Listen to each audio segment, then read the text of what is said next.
Hello, everyone, and welcome into Self-Checkout, a podcast brought to you by Frontline Source Group. I'm Tyler Kern, here alongside grocery store Mike. It's Mike Cook. Mike has spent over 3 decades in the grocery industry, joining me here on the show today. Mike, welcome. How are you doing? I am fantastic. Thank you, Tyler. Absolutely. Well, we are out here at the 85th Annual OGA Convention here in Oklahoma City, Oklahoma, here at the Gallardia Country Club. We're looking out over just a beautiful golf course here on a nice day. And, Mike, we have a fantastic person on the line that we're going to talk to just a little bit more about the grocery industry, someone who's doing amazing things here in Oklahoma. It's Tim Taylor. He's the owner of 4T's Family Market in Hennessy, Oklahoma. Tim, welcome. Thanks so much for joining us. Glad to be here. Absolutely. So, Tim, just kick us off. Tell us a little bit about your history in the grocery store industry. How did you first get into the grocery industry, and how did you end up as the owner at 4T's? Well, I grew up in the grocery industry because my dad, John Taylor, opened the store here in Hennessy in 1963. He had managed grocery stores in Stillwater and Kingfisher. Decided if he could do it for somebody else, he could do it for himself. So he opened up on Main Street in 1963, and we were there about 18 years, or time for me to grow. I was about 4 or 5 when he opened, and then I graduated high school, went off to college, and in the years to follow, in 1982, we moved out to the edge of town where the highways of 81 and 51 connected, and opened up a new, larger store there. And then after I finished college, I came back to work here. My brother and I have worked side by side since the early 80s, and now we own the store, and Dad is still here, comes in, helps me plan ads, and he was a butcher once, so he knows more about that than me.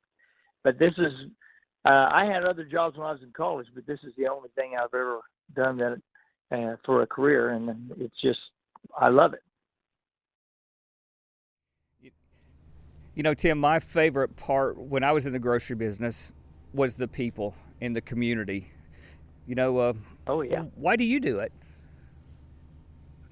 Well, I don't know that's, the why is that we had to make a living, and this is what we were good at. But what I realized over the years is we're not very good at knowing how to manage merchandise so much. You know, you make so many mistakes in that. But where we're really good is with people. If you're a people person, this is the business to be in, because we see and visit with customers all day, every day. We have great employees, and they're just they work as a team together. It's just a great thing if you like people, a great career to be in, and I've enjoyed all the time. No, I can't imagine any more challenging, but at the same time fulfilling thing than meeting people's needs all day, every day. It's a lot of fun. I couldn't agree with you more. So, Tim, tell us a little bit about what the last few years have been like. Obviously, with COVID-19, you know, the pandemic, all of that sort of thing brought about some challenges for retailers, for grocery stores. How did you navigate those challenges and make sure the doors stayed open and you continued on the family legacy? Well, you know, every year seems like has its own challenges. Now, 2020 was unbelievable. That was something that nobody could have ever. I can hardly believe it happened now. But we were very fortunate. Our crew stayed with us. We were able to keep all of them with us, and we were really hit by almost no sickness until the entire thing. We'd been all the way into the second year of COVID before anybody that works here got the disease. And then we were never more than one person at a time. So we were very, very fortunate to get through it. The biggest challenges probably were with getting product to sell. At one point I found another grocer who was up in Enid who had purchased a truckload of toilet tissue. Now, it was in single rolls that were wrapped. I don't even know where he got it, but he just bootlegged it somewhere.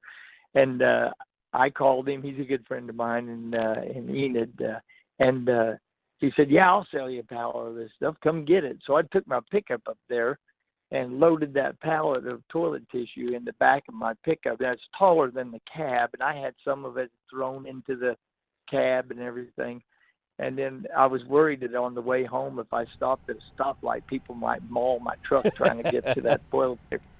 Because at the time we couldn't get anywhere, and then we still, even now today, we go through periods where we can't get things, and it's usually either labor, transportation, or packaging.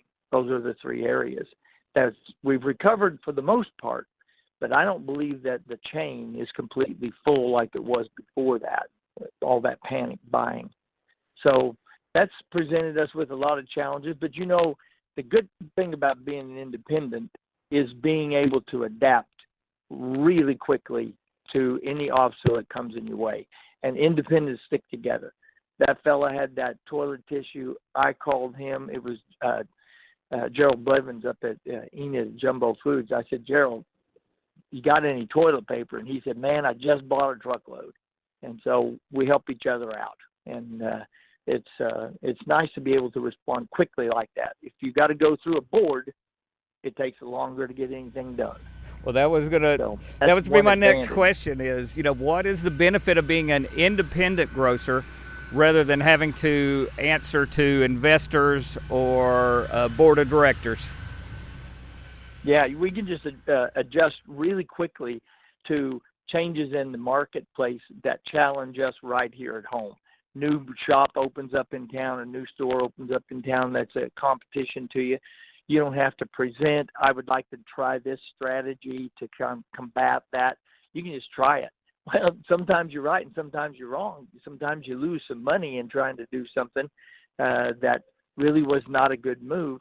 But rather than talk about it for 6 months while we go behind on the bank account, we can react really quickly. And I think that's the major advantage. Plus, we just know people. Everybody that works here lives here. We know the people because we're from this town. And, the people who work in these chain stores, they come from other towns. They don't know, for the most part, not everybody, but for the most part, they're not in tune. They don't participate in city things that the city does to for the betterment of the community. They just take money out of the community where we, being family living here, contribute to the community every day in some way or another.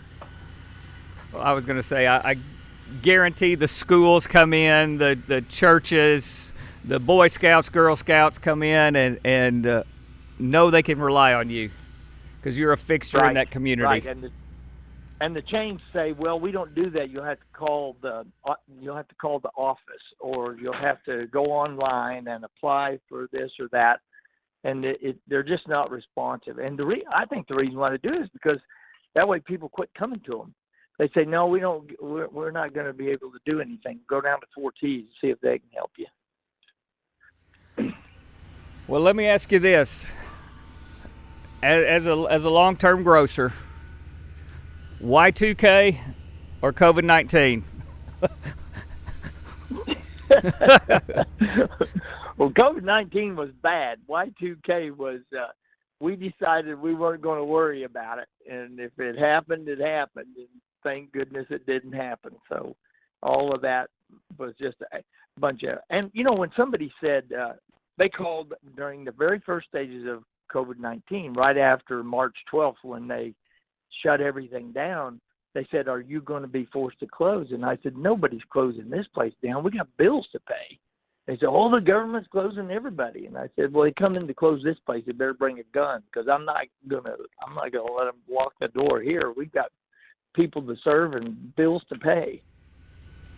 I absolutely agree. I mean, Y2K was spent the night of what was the greatest New Year's Eve at a grocery store, and I was never so thankful that everything worked out. Yeah, they were just so convinced that the whole grid was going to go down and everything was going to shut off.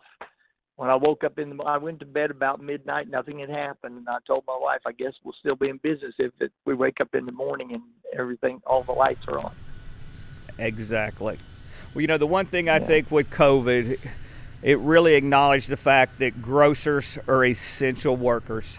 And, I just want to thank those that are in that business, and especially those that own and operate in those. I mean, you are your community. And, you may not hear it every day, but you are valued, you are appreciated, and you are essential for their survival. Yeah, I hope we are.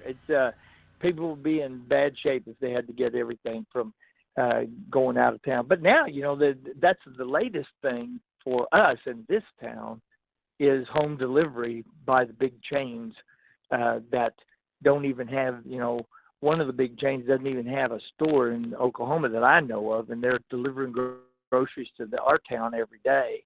And so that's just another piece of competition that we have to go up against and try to survive. And it's like sometimes I feel like it's me and Terry and all the money we can borrow against these huge corporations that seem to have millions and millions to spend.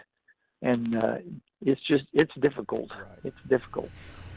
What does the future look like for 4Ts?